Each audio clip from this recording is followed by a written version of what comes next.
Well, thank you very much for that overly generous introduction. It's lovely to be here. I do appreciate the invitation, especially since you provided this wonderful weather. It's always a pleasure to come here, so thank you very much for the invitation, and thank you for coming. Now, I'm sure you know very well that in the last few decades, moral philosophy is all about reasons. There are many, many books with reasons in the title that have been published in the last few decades. The reasons have swept the board with moral philosophy. And it's not just in moral philosophy, it's in other normative disciplines, like epistemology, for example. Epistemologists used to talk about justified belief. Now they talk about reasons for belief. So in the philosophy of normativity in general, reasons have become the leading topic. This is what I call the dogma of the primacy of reasons, or reasons first. It's clear in all the literature in the philosophy of normativity these days. The book that I published fairly recently, which is called Rationality Through Reasoning, was meant to oppose that dogma. But I realized afterwards that perhaps I hadn't made it quite explicit enough that I'm opposing it. So I've now written this new paper, which is meant to be a direct attack on one part of the dogma of the primacy of reasons, and it is the metaphysical part of it. The metaphysical part of it is that reason or reasons are metaphysically fundamental in normativity. Everything in normativity is ultimately grounded on reason.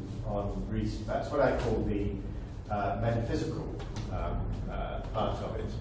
And I've got something here which is a reasonably direct expression of that view. This comes from Joseph Raz.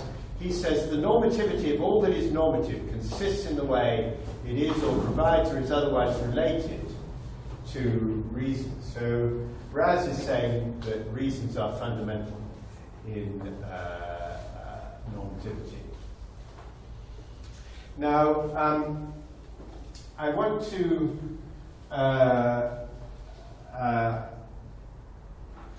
be clear that although this is about the metaphysics of normativity, it's not about a question which is much more often discussed within the philosophy of normativity, of whether normativity itself is a fundamental feature of the world, of reality, or whether normativity as a whole could itself be reduced to something non-normative.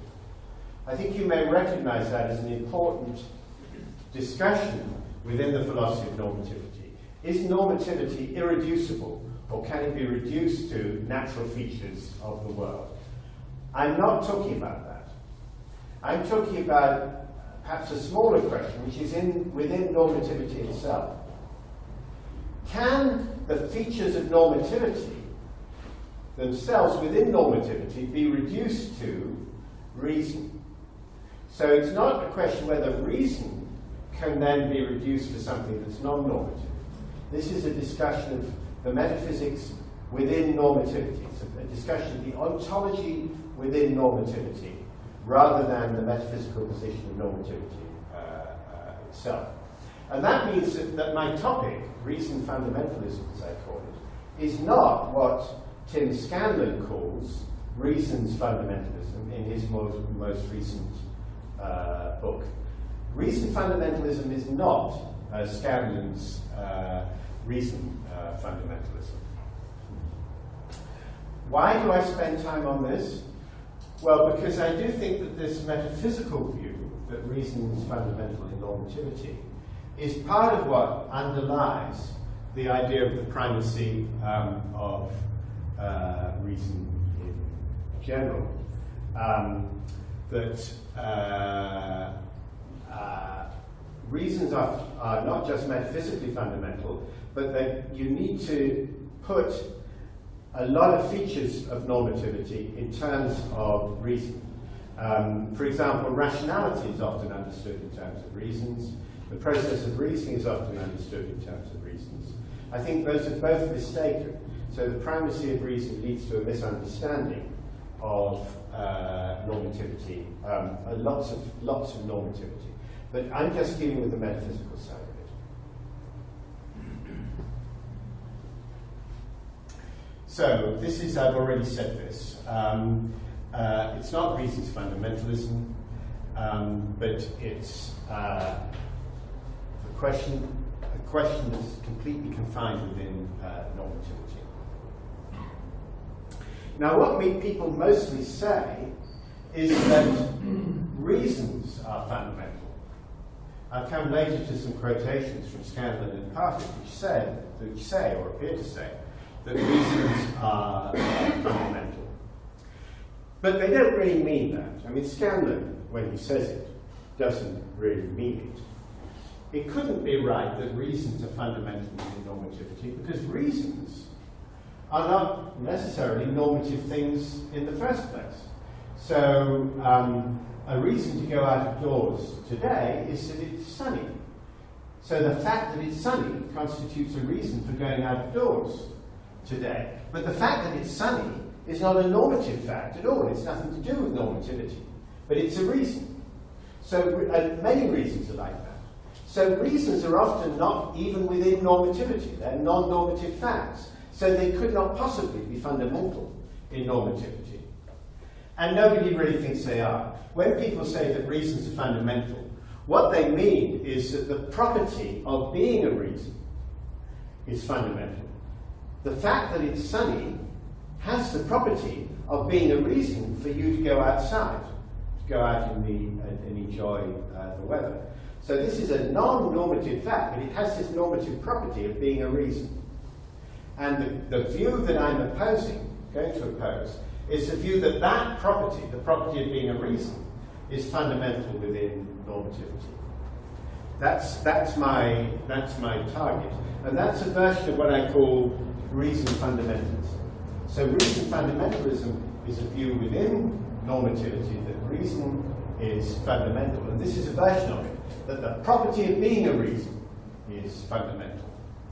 But it's not a good version, and I'm going to explain why it's not good. And in fact, a large part of the paper that I'm going to be talking about is devoted to producing the best version of reason fundamentalism. So, although I'm opposing reason fundamentalism, I claim that I'm actually contributing to it to begin with by providing the best version of it. And in fact, since time is a bit short, I'm not even sure that I will get to the point where I can tell you what's wrong with it. So the title of this paper is Reason Fundamentalism and What's Wrong with It. Well, I'm going to tell you what reason fundamentalism should be, the best version of it. If there's not time to tell you what's wrong with it, well, no matter. That will at least be some sort of contribution, and we can do the other thing another time. So I've got to set up the best version. And in the course of doing that, so I'll set up the best version, I'm going in parallel to that to set up an alternative theory, which I call ought fundamentalism. And actually this is the view that I favor. So I'm going to be setting up in parallel reason fundamentalism and ought fundamentalism, and then compare them. Now this is actually a bit more complicated than you might think, because this is being done in English.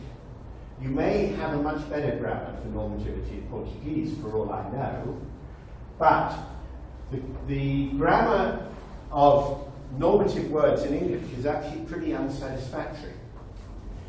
Reason and ought are very closely parallel to each other from a metaphysical point of view. When you're looking at the fundamental nature of the world, reason and ought are very closely parallel, but unfortunately they're not grammatically parallel in English at all. One is a verb, ought, and the other is a noun, reason.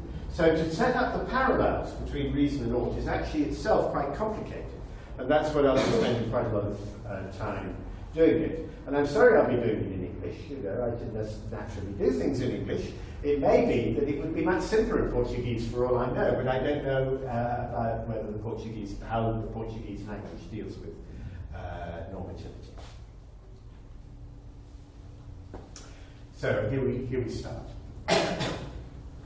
So suppose that there's reason for the lights to come on at dusk. This is a perfectly ordinary English statement. There's reason for the lights to come on at dusk.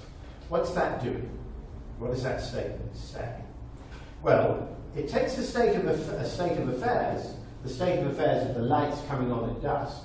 I mean, the idea is perhaps that this is in a park and it's dangerous if the lights haven't come on at dusk. So, there's a state of affairs of the lights coming on at dusk, and if I say there's reason for the lights to come on at dusk, what I mean is that that state of affairs has a particular normative property. And unfortunately, in English, we don't have a good word for that property. There isn't a predicate that matches that property. So I had to introduce one, and I introduced this artificial predicate, reason. Of course, reason does have another meaning in English, but this is a new meaning that I'm giving it. It's on the analogy with, say, clothes. If you've got clothes, then you're clothed. Similarly, if you've got reason, or there's reason for this state of affairs, then this state of affairs is reasoned. That's the idea. It's saying that reason, the property of reason, is attached to the state of affairs. So I will say the lights coming on at dusk is reasoned, and that means just the same as in English there is reason for the lights to come on at dusk. And we don't have a corresponding predicate to do this job in English. You might think it reasonable does it, but that isn't true, because if I say the lights coming on at dusk is reasonable, that means something different. It could be that the lights coming on at dusk is reason, that's to say there's reason for it, but there might be much stronger reason against it. And in that case, it isn't reasonable for the lights to come on at dusk. The lights coming on at dusk is not reasonable if there's a stronger reason against their coming on at dusk, but it is reason if there's reason for it. So there is no predicate in English, and that's why I have this artificial one. Another note about English. This is confusing, and it confused me for a long time. In order to tell you about this property of the lights coming on at dusk, I said there's reason for the lights to come on at dusk. This is to use a mass noun, reason. So we have the distinction between mass nouns, which refer to stuff, like water is a mass noun. It refers to water stuff, watery stuff that there is. And count nouns, which refer to particular things, like a person is a count noun, person is a count noun. It refers to particular items in the world, which are people.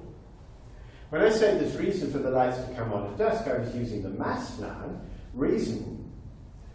And normally if I say something like there is reason, then I'm saying, this is taking me literally, I'm saying that there is some quantity of a mass of stuff that exists. So for instance, if I say there's water in the lake, I mean that there's some stuff in the lake which is water.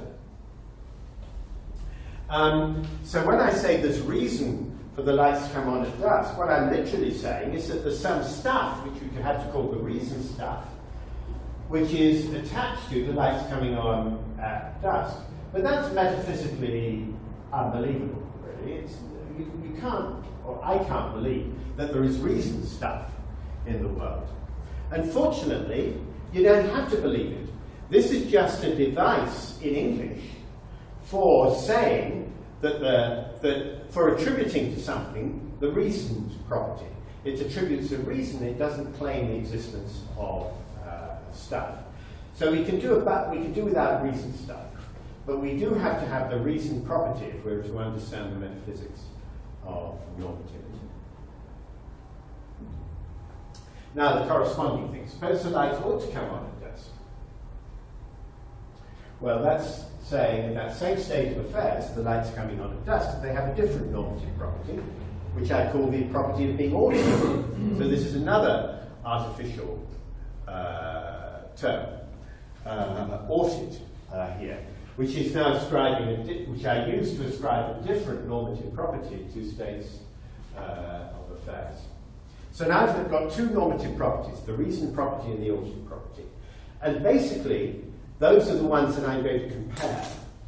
But unfortunately, things are more complicated, as they always are, because we have to think about another feature of these properties, which is sometimes they seem to be, as people say, agent-relative, attached to particular people. So that's a complication which I have to deal with. And here comes the complication.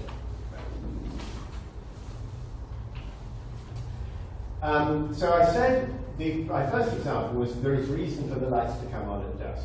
Now here's another example. Caroline has reason to visit the bank. Now that's ascribing a normative property to Caroline's visiting the bank, but it's a normative property that's relative to Caroline. It's a reason for Caroline. So there's a particular normative property obtained between Caroline's going to the bank and Caroline. So what I say, again, this is just introducing artificial terms, I say that Caroline's visiting the bank is reasoned for Caroline. So it's just that's to make the relation to Caroline explicit. I sometimes call this the reasoned for relation. So Caroline stands in the reasoned for relation to visiting the bank. Actually, I said that the wrong way around. Visiting the bank stands in the reasoned for relation to Caroline. In this case, when it's like this, we say that the reason, this is something we often say, the reason is agent relative. This is a very common term in philosophy of normativity. Or owned. I prefer to say that the reason is owned by Caroline, but the idea is the same. And we get a similar thing with ought, because it may be that Caroline ought to visit the bank. And normally, if you say that Caroline ought to visit the bank, what you're saying is that this ought we're talking about is agent relative to Caroline. So we're saying that a particular normative relation obtains between Caroline's visiting the bank and Caroline, because Caroline's visiting the bank, as I put it, is oughted for Caroline. The ought particularly belongs to Caroline, it's agent relative to Caroline, or as I say, it's owned by Caroline. So we now have, as well as the reasoned property and the oughted property, we now have this more complicated thing, which are the dyadic relations, the relations obtained between a state of affairs and a person, the reasoned for relation and the oughted for relation. Now, that's a complication. I'm sorry about that. It can't be helped because there really are these relations, these agent relative things. So we have to cope with them. However, I hope that we can, having seen the complication, we can reduce it by recognizing that the reasoned property and the reason for relation are not independent of each other. And similarly, the oughted property and the oughted for relation are not independent of each other. In fact, I think the properties, the one-place properties, can be reduced to the two-place relations. Here is a reduction for the reasoned property. I assume that for it to be the case that a state of affairs has the reasoned property is just the same as that for it to be the case that there is somebody for whom this state of affairs is reasoned. That's to say, the idea is that whenever there's a reason for something to happen, as you might say, there's somebody who owns that reason. That this reason is always agent relative to somebody. Now that's an assumption, and you might disagree with that, but I'm going to make it because it simplifies what's going on in this paper. So this is providing a reduction of the reasoned property to the reasoned relation. And that means that I don't have to deal with both of them. Since I'm looking at what's fundamental in normativity, if I can reduce one feature of normativity to another, then I've shown the first one is not fundamental, and I can then concentrate just on the other. So I don't think the reason property is fundamental. More fundamental is the reason for relation, and the first of those can be reduced to the second. And that's only under the assumption that whenever there's a reason, then somebody owns that reason. Somebody is responsible for it or something like that. So it can't be the case that there's reason for the lights to come on at dusk unless somebody has the responsibility for the lights coming on at dusk. That's what I assume. And the reduction in the case of ought is more complicated, but I'm not going to bother you with why it's more complicated. I assume again that I can reduce the oughted property to the oughted for relation. That's what I'm going to assume. Now, but I don't actually need to assume it for the conclusion that I'm coming to. Remember, what I'm steering towards is an argument that I want to say what's fundamental within normativity, and I want to contrast the reason fundamentalism with ought fundamentalism. One of them says reason is fundamental, the other says ought is fundamental. Now, it would be simplest if reason fundamentalism says the reason for relation is fundamental, and ought fundamentalism says the oughted for relation is fundamental. Because then we simply have, on both sides, we have one fundamental feature. But that depends on my being able to reduce the monadic properties to the relation. If I can't, then we'll have to say there are two fundamental features. Each of the different ontologies, I'll call them. We'll have to say that there are two fundamental features. The reason ontology will have to say there's the reasoned property and the reason for relation. The ought ontology will have to say there's the oughted property and the oughted for relation.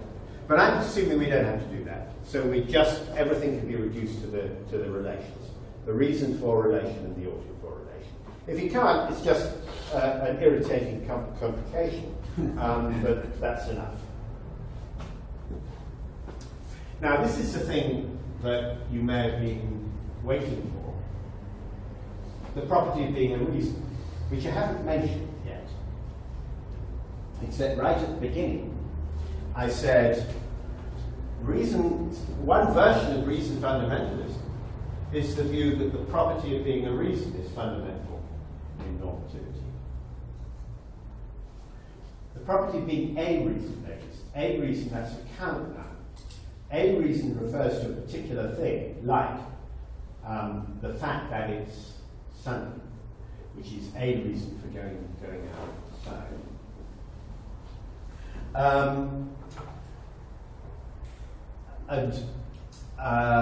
The fact that it's sunny has the property of being a reason. I said that right at the beginning, but I haven't yet mentioned that property in this development of what I'm doing.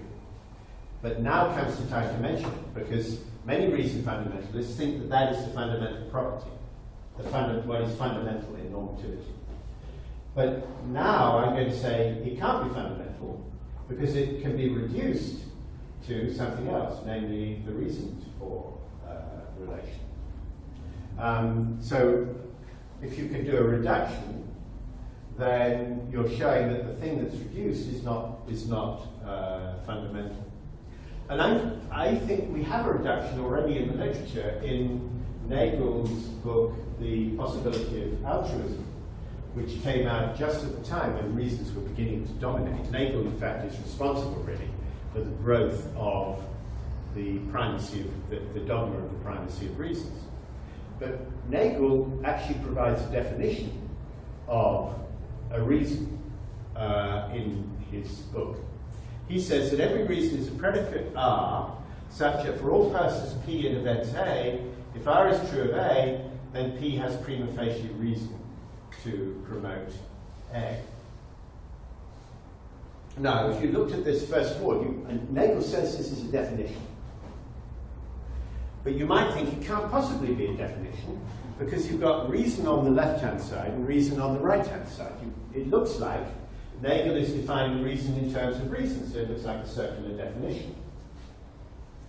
But it's not a circular definition, because reason here is a count noun. Every reason. So this is quantifying over all the things that are reasons in the world. So that's a count noun. But here, he's got the mass noun. So he's defining whatever the count noun refers to in terms of whatever the mass noun refers to. So it's certainly, so it's not, at any rate, as Nagel wrote it, it's not a circular definition. So what it's doing is it's taking the property of being a reason. I mean, what Nagel says is this is a definition of every reason, but this is to be read as a definition of the property of being a reason. So what he's saying is that what he's doing is giving a reductive definition of the property of being a reason in terms of the reasoned for relation. Now I assume this is what we call a real definition.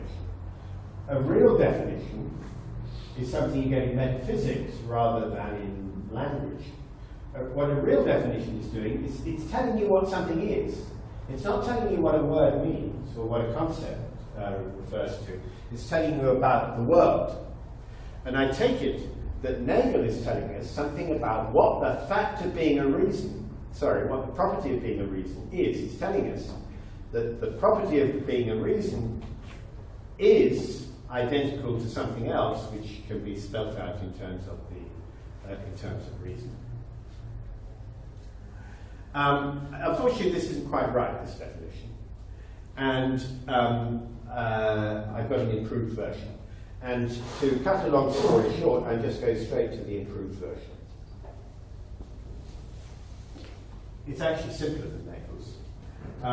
But this is, I think, what Nagel should have said. He didn't say it, but this is what he should have said. There's some mistakes, I think, in what he actually does say. Here, I think, is a correct, real definition of the property of being a reason in terms of the reason for relation. It says that a reason is something that explains an attainment of the reason property or the reason for relation. Now, the important thing here is that a reason explains the obtaining of the property of the relation. So it stands in an explanatory relation to the normative facts that something is reasoned or something is reasoned for something. So it's telling you why this normative fact obtains. So if you take the normative fact, shall we say, of the lights coming on at dusk being reasoned, a reason would explain that. And the reason might be it's dangerous if they don't, for example. The fact that it's dangerous if the lights don't come on at dusk explains why there's reason for the lights to come on at dusk. That's an example of what this definition here is saying. And it turns out now that I can cut through some of my rather elaborate innovations in English, and I can actually put this definition with, it takes some assumptions to do this, but I can put the definition in straightforward English. And I think from now on, actually, we can attend to English. We don't need all this stuff about reason for properties and the reason property and the reason for relation. So here is a definition of the property of being a reason. It's a definition specifically of the property of being a reason for somebody to do something, a reason for N, a person, to F. And I define a reason for a person to do something as something, a fact, or it doesn't have to be a fact, but anything that explains why there is reason for the person to F. So that's a more intelligent definition, I think. And now I have to say what I mean by explain. I use the idea of explain very generally. I think explanation is a very general relation, and it's just the opposite of the because relation. So if something is true, if A is true because B, to put that another way, B explains A. So if you understand because, then you understand explain in the way that I'm using it. It's very general, and that means that there are a lot of ways of putting this definition that use different terms. So you could say, equivalently to this, it says equivalent. These are meant to be the very same statements. A reason for N to F is something that makes it the case that there's reason for N to F. Reason for N to F is something that provides reason for N to F, gives reason or provides. A reason for N to F is something that gives N reason to F. This expression, gives reason, is quite a common one. People often talk about something giving reason to something. Well, these are all just equivalent to this. So what I claim to have done now is provide a reductive definition of the property of being a reason. It's all within normativity. So I've provided the definition of the property of being a reason in terms of the reason relation or the reason property and the explaining relation. So the explaining relation is not normative. So I've reduced the property of being a reason to another normative property, the reasoned property or the reasoned relation. So if this reduction is correct, and incidentally, there isn't an opposite reduction. You couldn't do the reduction of the reason property to the property of being a reason. We can talk about that later if you like. So this means that the property of being a reason is not fundamental. It's been reduced to something else. So that's why I said that the first version of reason fundamentalism that I gave you, the version that says the property of being a reason is fundamental in normativity, that's not correct. Why is it not correct? It's because the property of being a reason can be reduced to something else within normativity, namely the reasoned property or the reasoned relation. So that's now, we're now moving towards the best version of reason fundamentalism. Now I'm going to we can come back to this if you like, but I think I might mention it here. Now if you've read your Parfit or you've read your Scanlon, you are likely to think that I've just disagreed with both of them, because at the beginning of their books, both of them say something that, like, you can't define a reason. So this is what Parfit says. Facts give us reasons, we might say, when they count in favour of our having some attitude or our acting in some way, but counts in favour of means roughly give a reason for. Like some other fundamental concept, the concept of a reason is indefinable. Well, I've just defined it, or at any rate, I've given a real definition of the property of being a reason. So it looks as if I disagree with Parfit, and Scanlon does the same thing. I take the idea of being a reason as primitive, so he's saying that the concept of being a reason is a primitive concept, whereas I just define the property of being a reason, and I can define the concept of being a reason in parallel.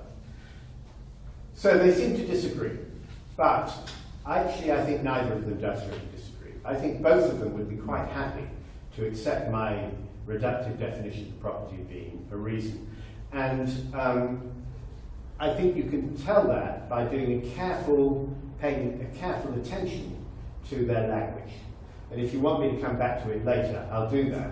But I'm just mentioning that I think both of these people, they may be reason fundamentalists, but they don't think that the property of being a reason is fundamental. What they think is that the reason for relation is fundamental.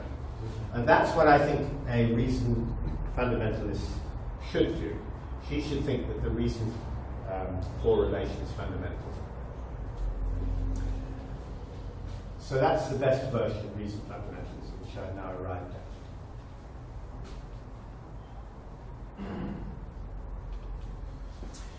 Now, I said I'm setting up a parallel ought ontology for ought fundamentalism. I've now described reason fundamentalism, really. There's not much more to say. Well, no, I will have a bit more to say about it later. But I need to do the same thing for ought fundamentalism. So I gave a definition of the property of being a reason within reason fundamentalism. But now I need to give another alternative definition of the property of being a reason within ought fundamentalism, so that I now have a parallel ontology for normativity. So I gave you one definition. Now I'm going to define the property of being a reason in terms of ought. My first definition defined it in terms of reason. Now I'm going to define it in terms of ought. This is what I like. This is what I want to do. I've described what the reason fundamentalists do. Now I'm going to do to say what the alternative is.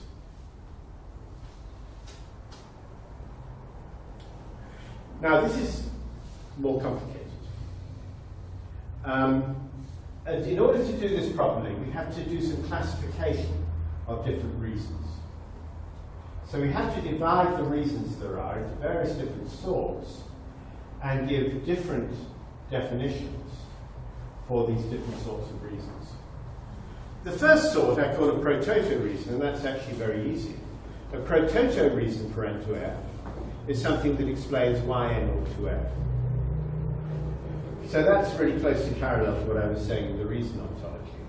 But we're dealing with ought. And I do think that there are things that you would call reasons, and we actually should recognize them as a sort of reason, which meet this definition. They explain why you ought to do something. But there are many reasons that are not like this, because it's often the case that you've a reason to do something, but it's not so that you ought to do it. Maybe you've got a stronger reason not to do it. So it can't be that every reason is something that explains why you ought to do something, because there are some reasons that you have that don't explain why you ought to do that thing. You can have a reason to f, even though it's not the case that you ought to f. So not every reason for n to f can explain why n ought to f. So there's got to be another group. There's got to be another class of reasons, and those will have to be defined differently. This other class of reasons is what I call subsidiary reasons. Whereas a Proto Reason completely explains why you ought to f, a subsidiary reason doesn't do that. Instead, what it does is it plays a role in an explanation of why you ought to f, or also, sometimes, an explanation of why it's not the case that you ought to f. So that's what a subsidiary reason is. So when you explain normative facts like you ought to f, or that it's not the case that you ought to f, sometimes in the explanation that you give, there will be places for things that we call subsidiary reasons. So subsidiary reasons are defined by the role that they play in an explanation of why somebody ought to do something, or why it's not the case that somebody ought to do something. There are particular roles in the explanations, but now we're going to have actually to look at the explanations of why somebody ought to do something in order to identify what roles there are, and then just about to do that. But I'll give an analogy first, so this won't seem so mysterious. Take the definition of a force in mechanics. A force can be defined in mechanics, and this is the way you can do it. Mechanics is interested in why bodies accelerate. And there's a standard sort of explanation in mechanics of why bodies accelerate. It is that there are various things, properties of the body, you might say, various things that have attached to them a direction and a strength. These things are forces, but I'm not going to call them forces at the moment. I'm just going to call them things that have attached to them direction and strength. And these things come together with a joint direction and strength by vector addition. So the direction and the strength of these things can be represented by a vector. You add the vectors together, and you emerge with a resultant vector, which has a direction and strength. And the body accelerates in the direction of that vector at a rate that's given by the strength of the vector divided by the body's mass. So that's the standard explanation of why a body accelerates. There are these things operating on it, you might say, and it accelerates where the resultant of these things pushes it. And those things are forces. So things that play the role in the explanation that I set up are forces. So forces are defined by the role that they play in an explanation of a body's acceleration. Similarly, reasons, subsidiary reasons, are defined by the role that they play in an explanation of why somebody ought to do something or why it's not the case that somebody ought to do something. So, here is an example of that, of an explanation of why somebody ought to do something where it's not the case. Explanations of that may come in all sorts of different sorts, come in many different sorts, I don't know. But one sort is what I call a weighing explanation. And in a weighing explanation of why you ought to do something, or of why it's not the case that you ought to do it, there are various things that play a particular role. And to each of those things, there's a direction attached. The direction is that they're either for effing or against effing. If you're interested in whether or not you ought to eff, the various things that come into an explanation of why you ought to eff or not are going to be, they have a direction which we can call they're either for effing or they're against effing. They're either for the eff or they're against the eff. That's a direction. And they also have a strength. So we think of these things as having a sort of strength, and those strengths combined together in some way. It's not going to be simple arithmetic. For one thing, strengths are not likely to be simple numbers. So that there's some sort of an arithmetic of strengths, and you ought to do something if the result of that arithmetic is in favour of your doing it. And it's not the case that you ought to do it if the result of the arithmetic is not in favour of your doing it. That's the way that a weighing explanation works. And the things that play the role in the explanation we call pro tanto reasons. So this is actually a definition of pro tanto reason that's sort of quite closely parallel with the definition of a force within mechanics. It's a thing that, as you might say, pushes you in a particular pushes you normatively in a particular direction. That's what a pro tanto reason is. So there's a definition of a pro tanto reason. A pro tanto reason is a particularly sort of subsidiary reason. It isn't necessarily the only sort of subsidiary reason. John Horty, for example, has a different sort of subsidiary reason, which I'm not going to go into. So there may be subsidiary reasons of various sorts, but I've explained at least how to define pro tanto subsidiary reasons.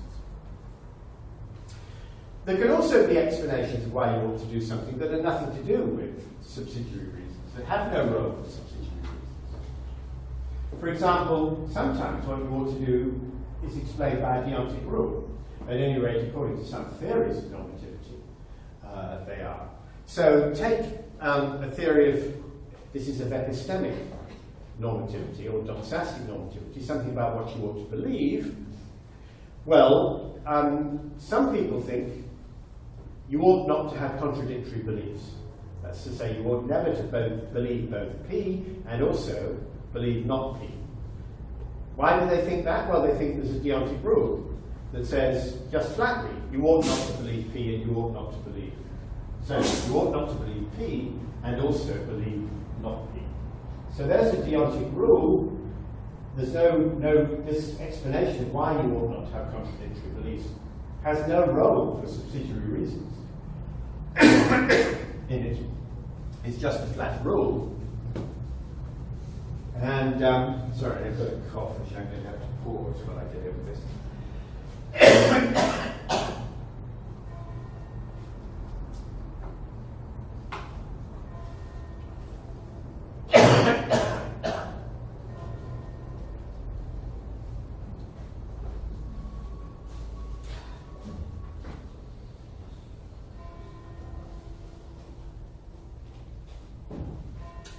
So that's an example of an explanation that doesn't have a role for subsidiary reasons. So I'm not saying that reasons feature in every explanation. Well, of course, this rule is itself a proto reason because it's a complete explanation.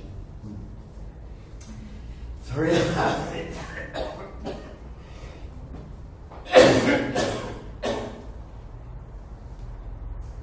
I had a cold over the weekend and I'm just recovering from it.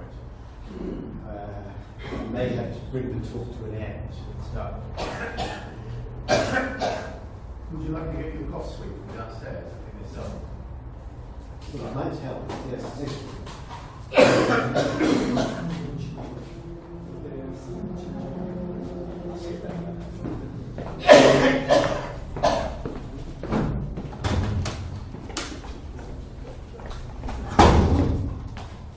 Wonderful, thank you. It's covered, yes, very good. May not work, of course.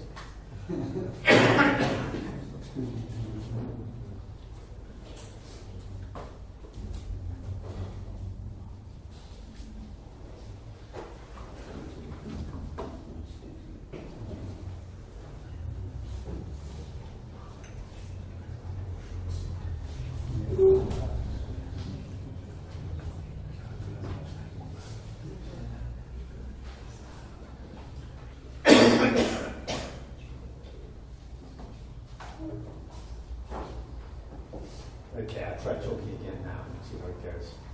Fortunately, I've really come to where I could stop if necessary.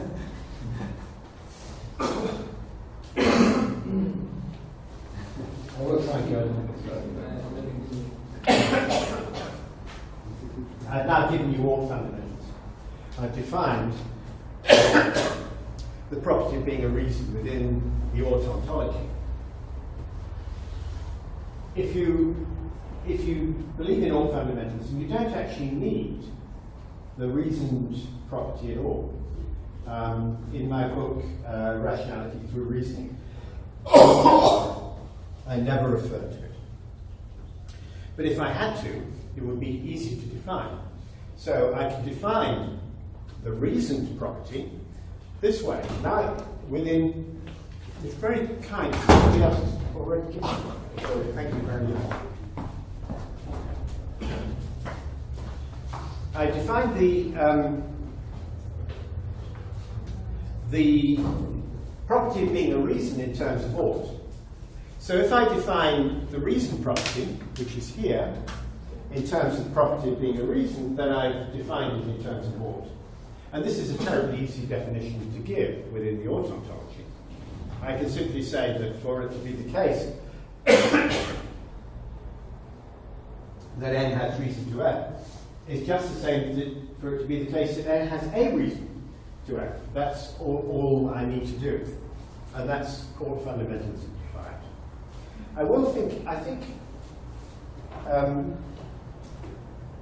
perhaps I should just do the next step, which is to define, to finish off the account of reason fundamentalism.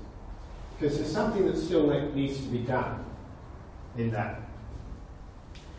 Although ought fundamentalism can do without the reason property, reason fundamentalists cannot possibly do without ought. Because the whole point of normativity is to say what you ought to do, what you ought to believe, things of that sort. What beliefs are justified, which is to do with ought. So we will have to define ought within reason fundamentalism,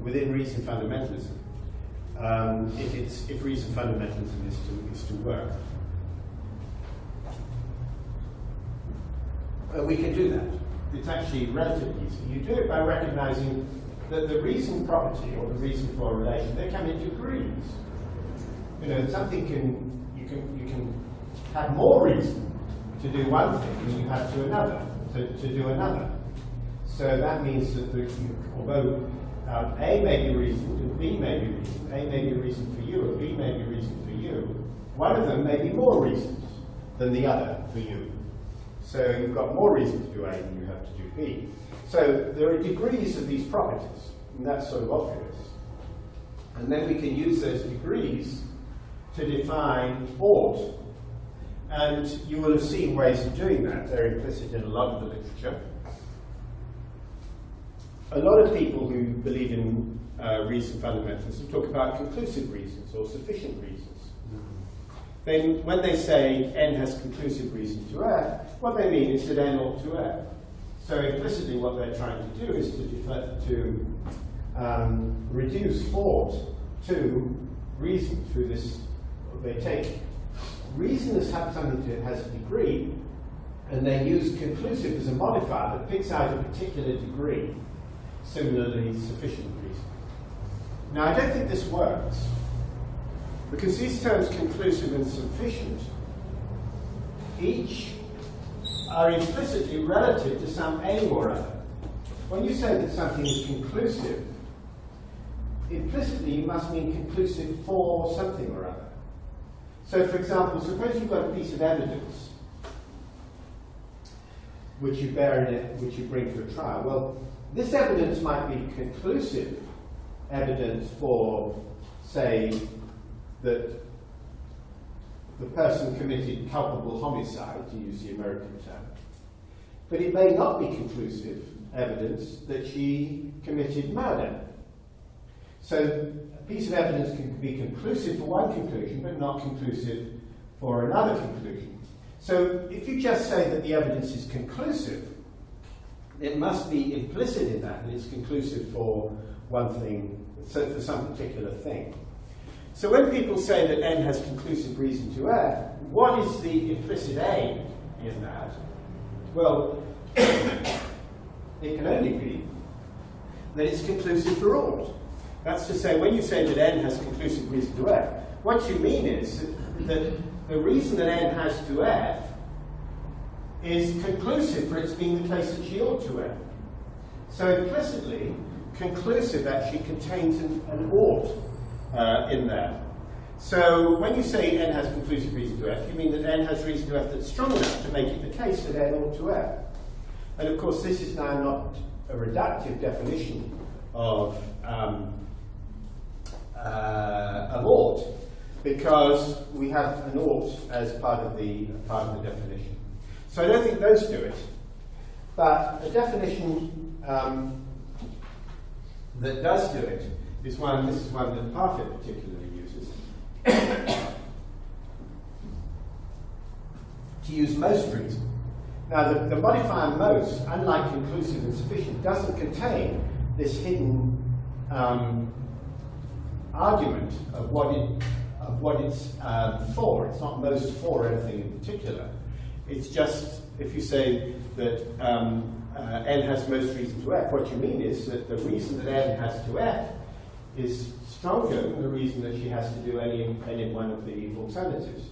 And this doesn't mention ought in it. So this, I think, is a genuine reductive definition of ought within the reason ontology. So now I've completed the reason ontology, and I've also completed the ought ontology. So we now have two ontologies, metaphysical ontologies, that match against each other. Both, I think, are now worked out, and we have to decide which. Now, since I've run out of time, I'm not going to go through the argument, but let me just tell you why I favour the ought ontology, and that is that it meets our ordinary concepts much better than the reason ontology. Why is that a good thing? Well, I think if you're doing philosophy of normativity, you don't want to stray too far from the ordinary concepts, because what you're trying to do is provide a systematic theory that underlies the way that we ordinarily think. So I don't think that the reason ontology is true to our ordinary understanding of ought. That reduction of ought that I've just given, I think, fails. Whereas conversely, the ought ontology works pretty well. So that's why I think we should choose the ought ontology. But I said, I think it's at any rate a worthwhile contribution just to sort out these two ontologies, set them against each other. And perhaps I should confess that when I started, I thought the argument in favour of the autontology was going to be much more conclusive than it actually turned out to be. My argument in favour of it is that it just goes better with our ordinary concepts than the other one. The other one I think can be stretched to cover our ordinary concepts, but not well. So that means that my objection to the primacy of reasons at the metaphysical level is not as strong as I would have liked it to be. But at any rate, I have done one useful thing, which is to explain what reason fundamentalists really need to believe. And let me stop there. And if you want to know more about that, you can ask me more about it, and I'll take it.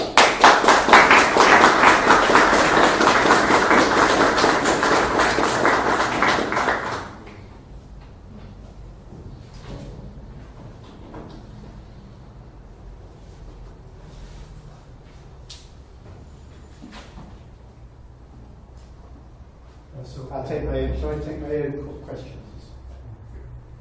So, thanks a lot. It was really interesting, and I only have a small commentary actually how you might strengthen your thesis, your final conclusion. I'm not sure. So, I mean, I think there's one component that you haven't been talking about. So, if you have Caroline has a reason to go to the bank, for example, I think I can only read that she, the agent, has a reason, sort of, internally. Perhaps the other reading that I ascribe that she sort of should have a reason is also there, but that's how I read it.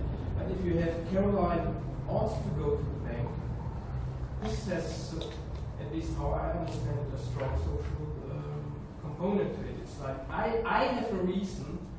It might be the case that I have a reason for her, that would be a reason for her, to go to the bank, but perhaps she doesn't have that. No, that's very, very useful, thank you. There isn't anything I can write on really, is it? So, and I don't, no, okay, well, wait a minute. You can. Is there something behind that? The thing is that those alt sentences are ambiguous, I think. It's one of the deficiencies of English. So now I'm going to do a bit of English grammar, I'm afraid.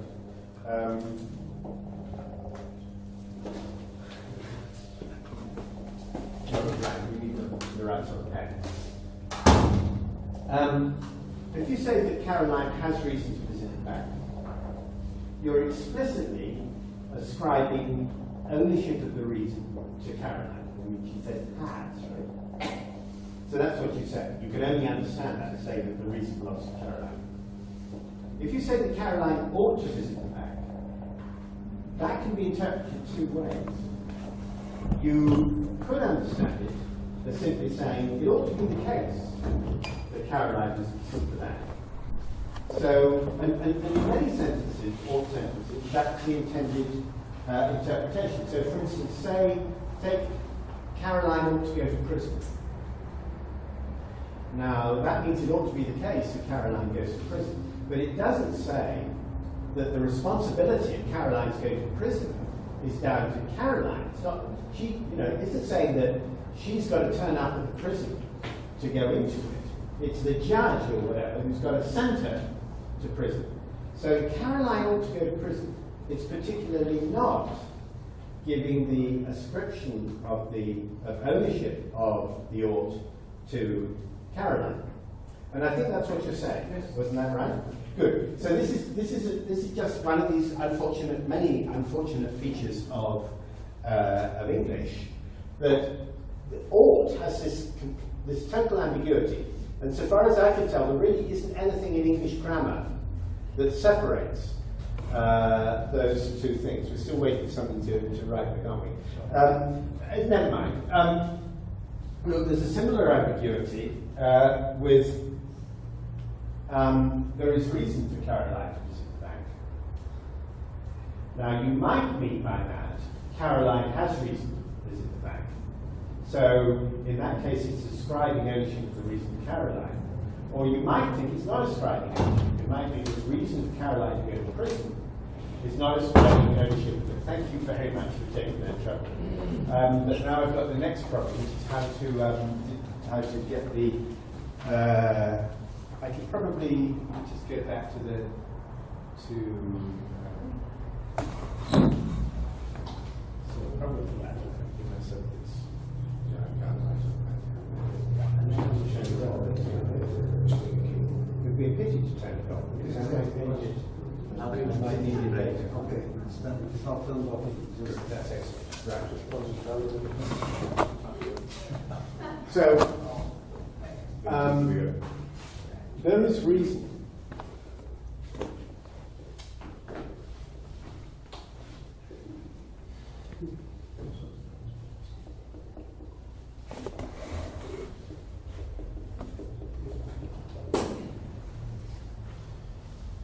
Is ambiguous just as Caroline ought to visit the bank.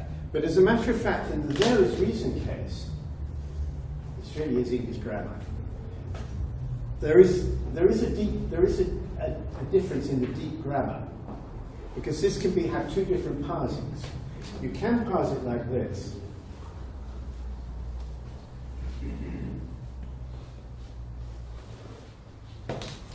And the symptom for that is you could take, if you parse it this way, you can take for Caroline and move it somewhere else in the sentence. So you can say for Caroline,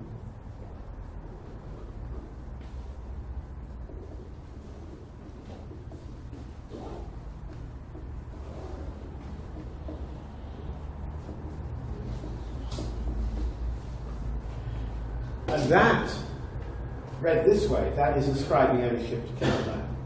But you could also parse it this way.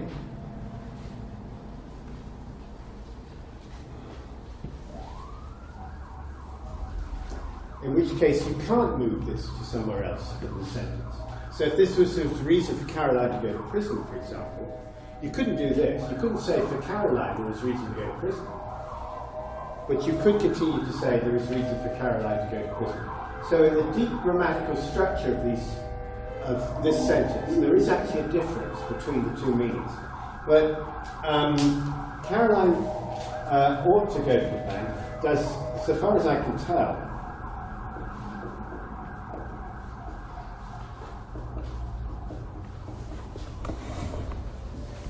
it's got the two different meanings, which you pointed out, but I can't see any difference in the grammar. So there's just the grammar does not distinguish between these two very importantly different meanings. One describes ownership and the other one doesn't. It's an important feature about normativity, this, whether the ought is ascribed to the subject of the sentence or not. But unfortunately, in English, nothing distinguishes them. You can tell me afterwards whether Portuguese does. I have actually, the distinction is well known within linguistics, and I think it may be that deep in that linguists actually are able to identify grammatical differences. But you can read that sentence in the same sentence, the second sentence for Caroline, there's a reason.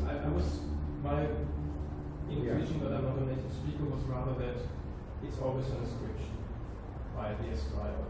So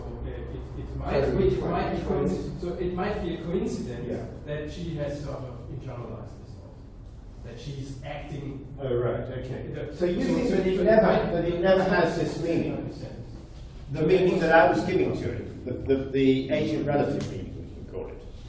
You think that actually, literally, no, it's always agent relative, but there is also an ascriber. So you have something like the agent. Similar to the benefactor in good form, there is an agent who is, that's Caroline in all cases. But in some cases, there is an ascriber, and what I was just sort of claiming was that ought is anyway, might be better anyway, because it's always somebody who ascribes the ought, and if the agent also reasons that way, is another matter, it's a coincidence, it's not expressed by the sentence.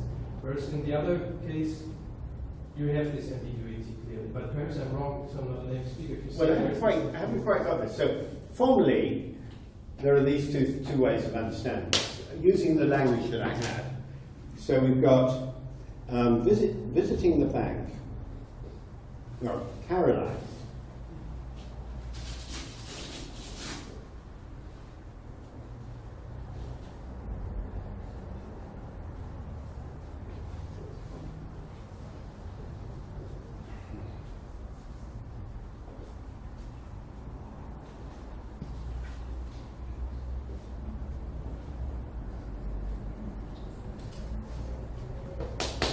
Those are the two meanings in my artificial language, which I think this one is ambiguous between.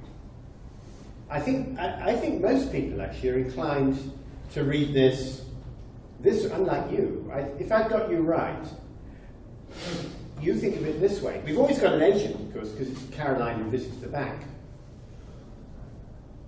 Yes, I think then I don't understand what the meaning of the first reading This is. one. Yeah. Is ordered. Suppose I said it ought to be the case that Caroline visits the bank. But still, Caroline will be the agent, so perhaps I don't understand. Well, Caroline is still the agent of visiting the bank. Yes. But let's think about Caroline ought to go to prison. It ought to be the case that Caroline goes to prison. Now, Caroline isn't going to be the agent of that. It's the police who are going to be the agents in taking Caroline to the prison. So she's not the agent in that case. So the agent relativity is, of course, there's a state of affairs, and there's probably many states of affairs have an agent in them. But that's not, but the question we're talking about is whether the ought is actually relative to the agent who is in the state of affairs. In this case, the ought is relative to Caroline, who is the agent in this state of affairs. In this case, it isn't. Agent relativity is quite a confused subject. I think this is difficult. I find it very difficult to find my way through these things. Partly because the English isn't very helpful, and partly because there's an awful lot of confusion in the literature over these things, particularly agent relativity is something that people are quite confused about. That's why I prefer to use ownership. So this describes ownership to Caroline, this doesn't. And maybe it's clearer if we change this to go to prison. Because in the normal context, Caroline ought to go to prison is more commonly interpreted this way rather than this way. But then one might ask whether this reading really exists. Whether what? In the prison example, I'm not really convinced that this reading exists, but perhaps there are better examples. The first reading, the author, plain author. Well, what's wrong with Caroline ought to go to prison? Well, when I say Caroline ought to go to prison, I ascribe to Caroline also that she ought to go to prison. She ought to go to prison. Of course, She Caroline should also go voluntarily to prison. That's Oh, really? Oh, I see. Right. All right. Well, okay. Well, I think that that's not correct. I mean, I think it would be very common if you read in the newspapers, this banker ought to go to prison. What the newspaper is saying is that the police should go along and arrest the banker and take her to prison. It's not down to the bank in the shop. I really do think that's a very common meaning of the banker ought to go to prison.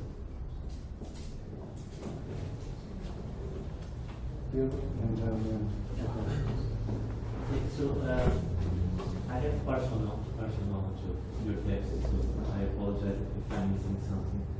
But I feel some solidarity between your preference with the other with the non-theology and the idea that rationality is normative, which I think I read a paper that you would like to defend. I don't know if it's... Well, go on. I mean, I do think rationality is normative, but I don't know why. But let's say, and another thing in your last book, instead of going with reasons for rationality, you go with requirements of rationality. I don't remember exactly the reasons, but generally the reasons. If you take, if there were reasons for rationality, then you would have to apply them in the reasoning, and then you would need those rules for the reasoning itself. So you could not apply them, it would end up in your reasoning. Okay, well, that is an argument I can see. It wasn't an argument I was using, I don't think. But it would be fine. Bogosian, I think, uses it, and I think you will further. But that's just why not go. So who says that? Bogosian. Yeah, exactly. That sounds like a negotiation. Yeah, not mine. But so the idea is that if rationality is normative, and if there cannot be reasons for rationality, wouldn't you have here an argument to go with the odd, because then maybe it really is normative, so you are satisfying the requirements of rationality, even though you don't have reasons for that, because rationality is not a matter of reason. So you have a solidarity here between the going with the odd ontology and the normativity of rationality. What do you think? Sorry, I didn't really understand it. So if I tell you what I think, then maybe you can say what I think about rationality. There are two things. The first thing is that how should we express the content of rationality? And I do that using this idea of requirement. So I say rationality requires you to do something. Then separately from that, there's the question of the normativity of these requirements. So suppose rationality requires you to phi. Does that fact constitute a reason for you to phi? Compare it with morality. So there are requirements of morality. Morality requires you to phi, should we say, keep your promises. So we can certainly use the idea of requirement for morality.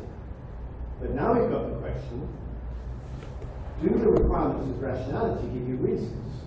So if morality requires you to phi, does that fact constitute a reason for you to phi? That's the question of the normativity of morality. But what I was suggesting, what you said is, instead of asking, does this give you a reason, does it make it the case that you want to? Oh, okay. So with rationality, yes. And that would be the case where you have rationality. Okay. And you have normativity, but you cannot go with reasons. Good. So I think I see your point now. So let's go back to rationality then. So suppose rationality does require you to do something, like not have contradictory beliefs. Mm-hmm. Is that requirement normative? Yeah. Now, what I mean when I say that it's normative is that it gives you a reason. But I think you're thinking that can't really be right. It can't be that you've got just a reason not to have contradictory beliefs, because if it was just a reason, it might be overruled by another reason. And to use terminology I sometimes use, rationality is strict. It's not slack. It doesn't give you reasons to not have contradictory beliefs. Because suppose you did have contradictory beliefs, well, that would mean that you were automatically not rational. Whereas if all that rationality did was give you reasons to not to have contradictory beliefs, it might be that you might not have contradictory beliefs, might have contradictory beliefs, but at the same time be rational, because the reason might be outweighed by a stronger reason of rationality, something along those lines. Is that the sort of thing that you were saying? So that if rationality is to be normative, it's going to have to be normative in the sense of making it the case that you ought to do something rather than merely giving you a reason to do it. Yeah, something like that. Yeah, okay, well that's interesting, thank you, but I'm afraid I don't agree.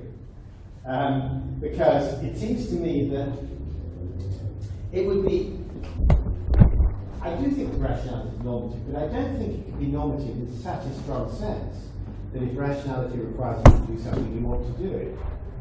Because I do think that, although certainly when rationality requires you to do something, if you don't do it, then you're not rational, I don't think it can always be the case that if you don't do it, then you're acting wrongly. So suppose rationality requires you not to have contradictory beliefs. Let's assume that. Okay, seems plausible. But suppose that you could save the world from a nuclear war by having contradictory beliefs. Then it seems to me you ought to have contradictory beliefs. So, although it's irrational, you ought to be irrational in this case. So, rationality is strict, but whatever normativity rationality gives you to do with what you ought or ought not to do, that normativity can't be strict, because it could be overruled by much more important moral requirements then. To that you could say, well, a not implies a can, and in a sense you cannot have contradictory beliefs, so it may not be as important for an ethical question, but still you could not, but well, it's... Well, you're very lucky if you can't have contradictory beliefs. I think most of us do have contradictory beliefs. And, we only sometimes discover them because they're in different parts of our minds. You say it's a belief about the geography of the city that you don't often go to. And if you were to analyse your beliefs about this, you might find that your beliefs just do contradict each other. So I think you can. I think it indeed ought implies both that you can and that you cannot, and I think both of those are possible contradictory beliefs. Okay, I have, just to let you know, I have 5 persons enrolled by this order: Susana, Jamie, Antonio, Nuno, and Dina. So this is quite a few, so please be. Going back to agent the ownership of all reasons, does it mean that we have to understand it as Williams in terms of internal How do you reasons? understand this one? Ownership of reasons Yes. and agent relative. Yeah. Does it mean we have to understand it as Williams in terms of internal reasons, or there is no connection? It's Bernard Williams we're talking about, right? So the question is, if the reasons are agent relative or not, is this connected in some way with the question of whether reasons are internal or external? Right?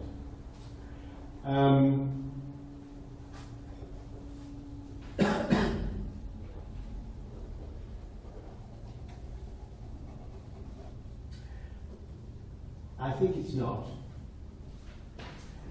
because you could have a reason that's agent relative as I mean it, but is not internal in Williams's sense. So take the reason to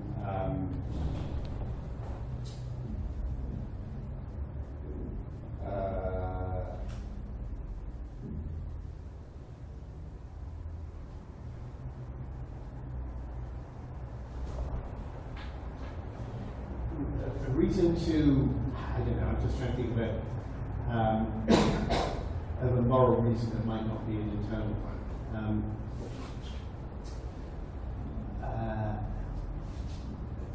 So what's Williams's example is of somebody who beats his wife.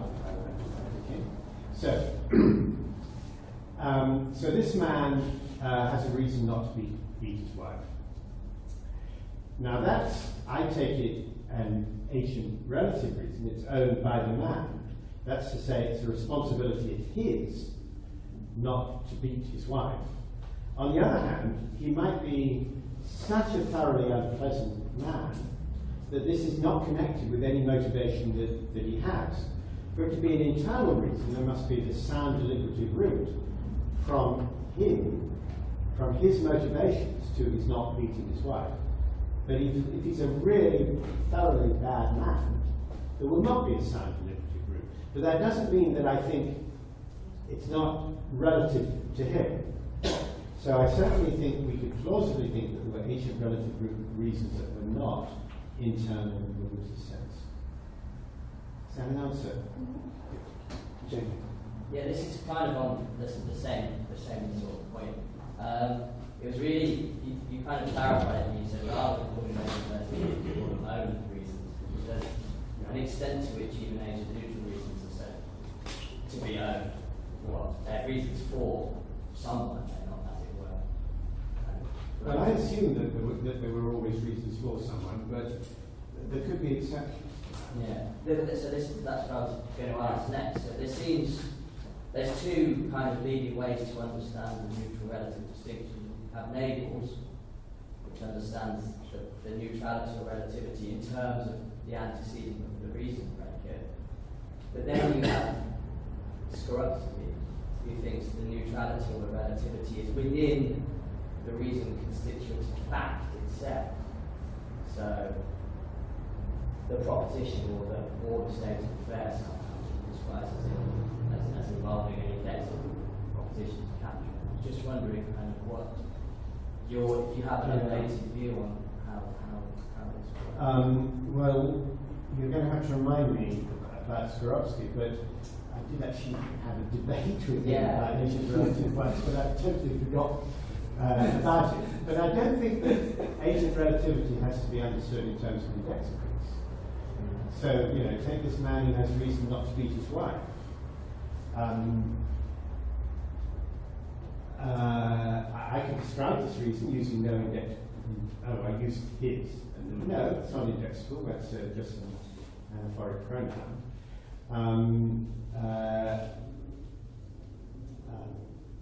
Bruno has reason not to beat his wife.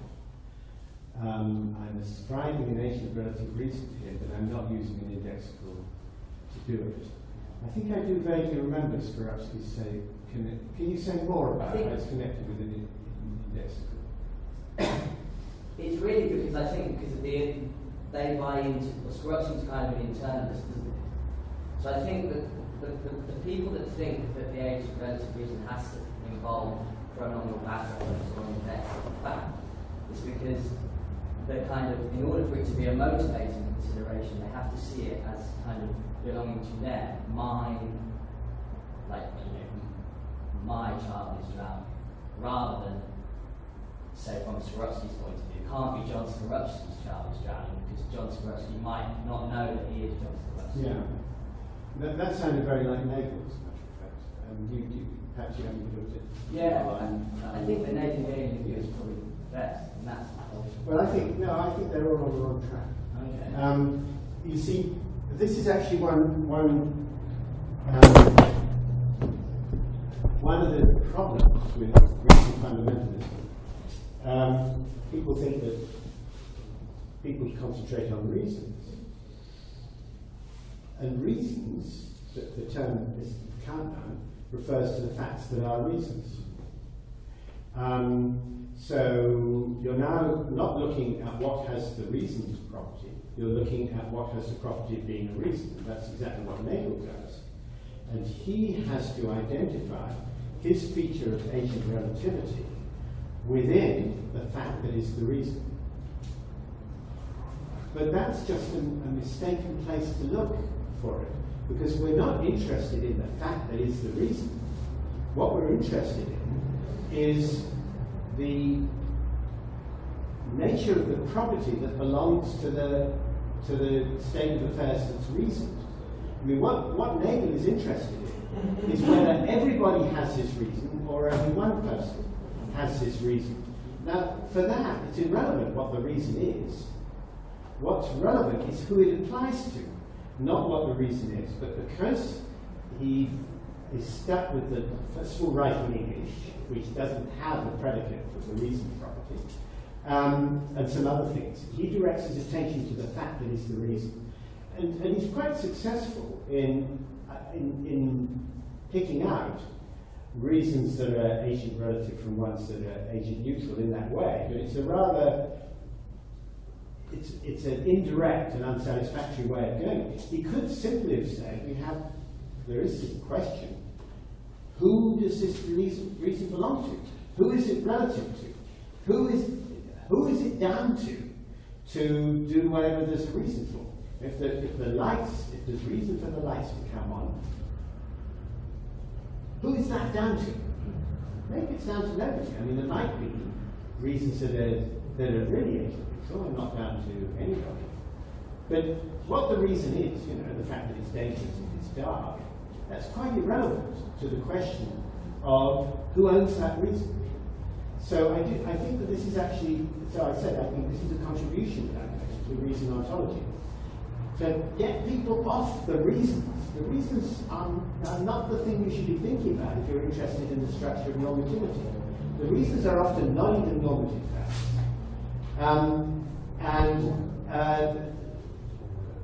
They're sort of peripheral.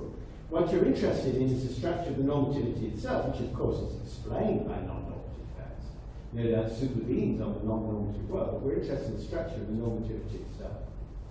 Now, you had a more detailed question, and I didn't sort of get through to the details of it. You offered me two ways in which Nagel does it and Skorupski does it, but I'm not on top of the different way, well, I'm not on top of the way that Skorupski does it. And when you described it more, it sounded awfully like Nagel's. It does, but it goes back to the debate that you had in terms of whether reasons specifically to perform actions that are open to particular agents or to promote states of affairs. Because with Nagel, if you do it in terms of states of affairs, then you get the neutrality through, which then gives everybody the shared to do things, but you can't get that if you're... That's true. I mean, Nagel was at the very beginning of this, and we've learnt a lot since Nagel's book. But he found that he couldn't produce agent neutrality in the way that he was talking about for reasons to do something. There always had to be reasons to promote, and that's why, for his own purposes, he had to deal with reasons to promote. And that's the sort of weakness. But I think it's an whole premise that's generated artificially by what he was trying to do. Maybe we can talk more about this. Yeah. So little thing. I wonder whether reason in this statement is I think you have considered this reason here as a massive noun. But I wonder, at least in Portuguese, I think that we can use only, in that sense, reason with a quantifier. Well, quantifier, that's all right. Once and all. Once and all, but I can say you have all reasons, even, I can say even, but all reasons, but it's not the same as a message. No. But so in English, you've got the mass nouns and count nouns, and they can both have quantifiers, but they'll have different quantifiers. So for count nouns, quantifiers would be things like many, whereas with a mass noun, there would be things like a lot of, or well, some will work. So the fact that there are quantifiers on doesn't tell you doesn't distinguish them. But what does distinguish them in English is the article, definite or indefinite article, and whether they've got a plural. So do you have an equivalent word in Portuguese which will not allow the plural, because that would be the mass noun? It's very unusual, attached to reason. Very unusual. To have a plural.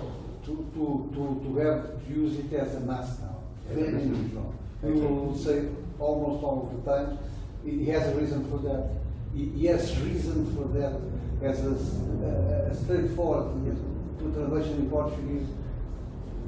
I see the reason. But some reason. Some reason meaning some reason or other. Not some reason. Some reason. It has some reason. But some reason can mean two things. It can mean some reason or other, in which case it's a count noun. Exactly. Or it can mean there's a bit of reason. In which case it's a mass noun. So you are right. That's the closest we can come with the closest to what? The closest to using the mass noun. To using the mass noun, yes. When you say some reason. Okay, so you always attach some sort of you never use reason blank. Yes, but right? You attach something. Yes, I wonder if some reason it is not a kind of shorthand for it has a contributory reason or a pro tanto reason. Okay, but what about the plural? Do you use the plural? Some reasons. Some reasons. Clearly. Yes, you do. Yes, a lot of reasons. Yeah. Some reasons. Yeah. Well, look, so English does this. I think it probably took it from French. Vous avez raison. So, but I prefer the Portuguese. So I think that the use of the mas noun, which is actually really quite common in philosophy, is a distraction. I think, it would be much easier if we didn't bother with this mas noun. But what you get in philosophy is people switch from one to the other without noticing. Skorupski is a perfect example of this. On the same page, he will be switching randomly between mas noun and count noun. And interestingly, Nagel too, as Daniel Vogel pointed out to me, Nagel, I quoted Nagel's definition of the thing referred to by the count noun in terms of the thing referred to by the mas noun. But as Vogel pointed out, it was probably just good luck on Nagel's part that he used the mas noun there rather than the count noun. You've got it on your handouts there, haven't you? If you look at Nagel's definition, it's got defining every reason. Every is a count noun quantifier. Every reason, and he's defining it in terms of prima facie reason. And he doesn't say a prima facie reasons. He says prima facie reason. But as Vogel says, it would have been perfectly consistent with Nagel's general behavior to put in an A. He could have said a prima facie reason. So he could have said every reason is a predicate R such, then the person has a prima facie reason. But then that would have been a circular definition. So I thought it was charitable to read Nagel the way that I did read him, in which there's a mas noun rather than a count noun there. But it's very common for philosophers in English to switch from one to the other. It's not, I think, so common in life. I think we much more often use the count noun in ordinary life. But in philosophy, it's really quite common to use the mas noun. And I think we'd be a lot better off if we never did it. Then there wouldn't be, then this reason fundamentalism would quickly go away, actually. maybe there isn't such a threat of reason fundamentalism in Portuguese as there is in English. First of all, thanks for the talk. My question is exactly related to Nagel's definition. And you said that this definition contains some inaccuracies and some unsatisfactory features. And I absolutely agree. And one of the most important inaccuracies I see in it is that actually Nagel makes the reason dependent on the event itself. And not on what? On the event itself. And not on the agent's motivations to accept that as a prima facie reason, as I said. Then, when you redefine Nagel's definition, you say a reason for N to F is something that explains why there is reason for N to F. My question is, does your account provide a framework in which we can distinguish between internal reasons and external reasons? Because this seems to be an important problem, for example, for moral epistemology. Yeah, it's just what the explanation is. Yeah. So it's leaving open, it's saying nothing about the nature of the explanation. So the explanation might be something to do with the person's motivations. Or it might be nothing to do with the person's motivations. As I formulated, that's perfectly free. And I think actually in Nagel's definition, isn't that perfectly free or not? That's not. Well, yeah, because the predicate could be something to do with the relation of the it's an event. Right? Yeah. I don't have the definition with me, but it could.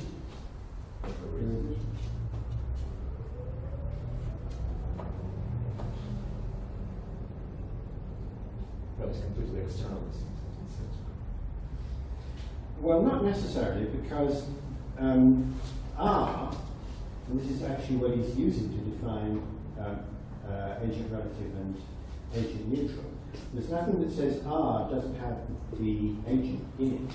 Yeah, that's and if it does have the agent in it, so it's got a free occurrence of the agent variable, then I don't think it isn't necessarily internalist, because it could refer to the agent but not to the agent's motivations. But it's certainly, I think he is allowing for the motivations of the agent to be present in the predicate.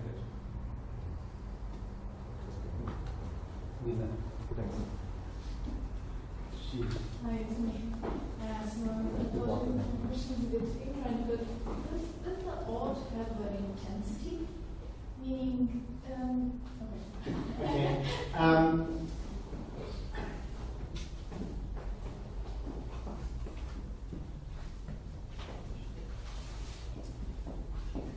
Okay. That's a really difficult question to answer. I use ought as what's sometimes called final ought, or all things considered. So if there's a question about what you ought to do, what you ought to believe, and so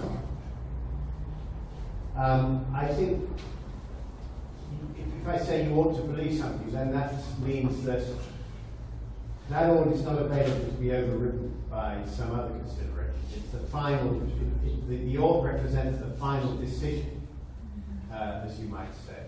So if I said you've a reason to believe something, then it's quite possible you've got a contrary reason not to believe it. But I think that if you ought to believe it, then it's not the case, it cannot be the case that also you ought not to believe it. So that this is a principle called D in modal logic. If you ought to find, that entails that it's not the case that you ought not to find.